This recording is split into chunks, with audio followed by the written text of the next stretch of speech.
I can smell your brains. Return of the Living Dead didn't just make us laugh. It made zombies iconic.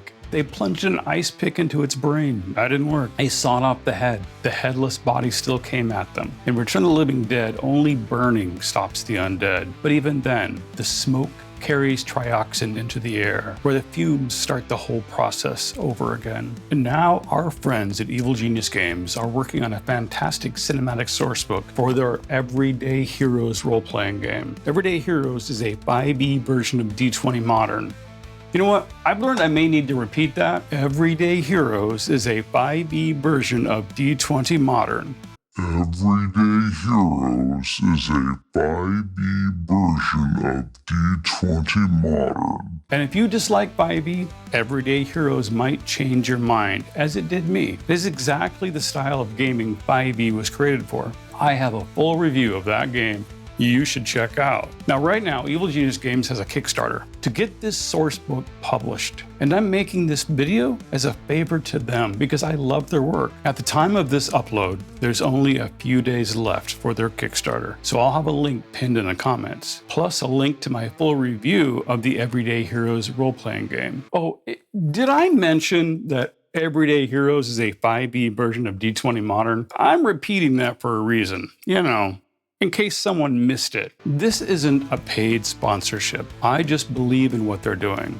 And I only share the things I love here at We Love TTRPGs. Now, I might be biased, but I think this is going to be my favorite cinematic sourcebook yet. It will allow you to play as a hero fighting the undead or as one of the living dead. I was given a sneak peek at the work in progress. The book is obviously still in development, so the final work may differ from what I know at this time. It's a cinematic sourcebook that deepens and expands the core rules with genre-specific content, including new mechanics for dark humor and undead mayhem. There are 4 macabre, short, quirky adventures, each capturing the movie's blend of horror, comedy, punk rock tone, and existential dread. Scenes are built around trioxin mayhem, zombie breakdowns, and that frantic chase for brains energy. You'll get new rules and mechanics: infection, bodily decay, improvised survival, panic, zombie grappling, and the horrifying reality that these corpses just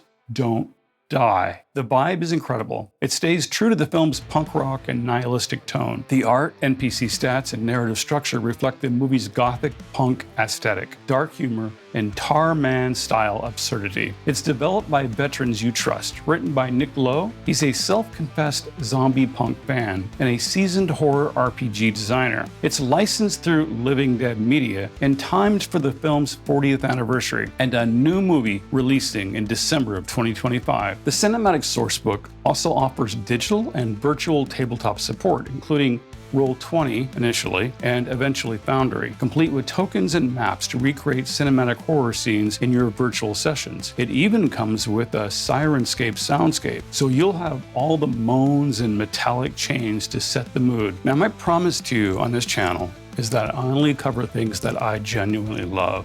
And guess what? I own all of the Return of the Living Dead movies on DVD. It was the first one that grabbed my attention, and it's held it ever since. Those fast-moving talking zombies were exactly the kind I wanted in my games. I was one of those, weird kids. The kind you see in the film, a Batcaver teen in the 80s. To make matters worse, I was a D&D nerd. Well, okay, still a D&D nerd. In those days, that was basically asking for trouble.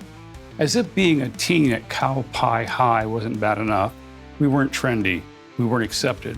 It was pretty common to be harassed and bullied. So when I first watched Return of the Living Dead and saw that crew of punks and weirdos hanging out in the graveyard, I know this sounds strange, but it felt like I had been seen. It was one of those rare moments of representation for people like me, the outcasts, the spooky kids, the ones who didn't quite fit in anywhere else. It also helped me understand why representation matters for all marginalized groups. And sure, those weird kids all got brutally murdered, but just seeing them on screen meant something. It was like seeing Ali Sheedy in The Breakfast Club. but with a lot more brain eating. Return of the Living Dead piled on this amazing mixture of horror, comedy, existential dread, and of course a topless punk girl dancing in a graveyard. For a goth teen in the 80s, that was peak cinema. It didn't just make us laugh, it reshaped zombie horror forever. The victims plunged an ice pick into the brain. That didn't work. They sawed off the head. The headless body still came at them. And Return of the Living Dead, only burning the animated body stops them. Sort of.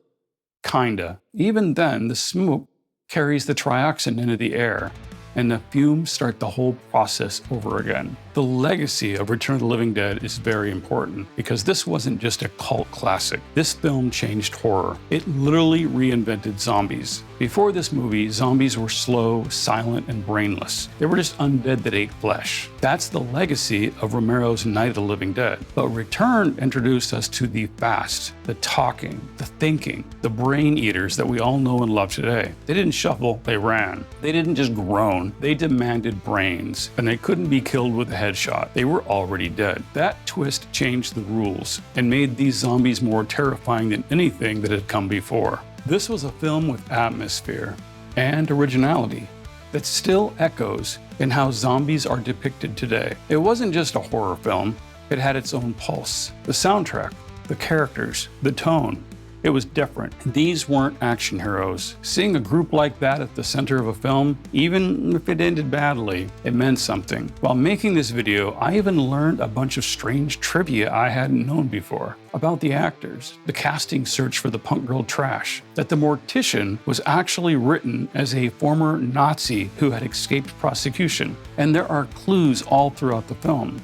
It's smart. For all its gore and camp, there's a layer of existential dread running through it. The government cover-ups, the helplessness, that final scene where the solution is to nuke the entire town. But even then, we know the trioxin gas will only make things worse. It just keeps getting worse. It's not just scary, it's darkly humorous, and it's completely unforgettable. And I hope this video is unforgettable too, because I'd really like to see this project succeed. We all know that for a Kickstarter to be truly sustainable and successful, publishers often need to make at least 4 times their initial goal. Right now, as of the time of this upload, we're at about 3 times that, with a week left. So please share the video, back the campaign, help Evil Genius Games bring Return of the Living Dead back to life at your table. Thanks for watching, my spooky friends. I'm your host, Patton.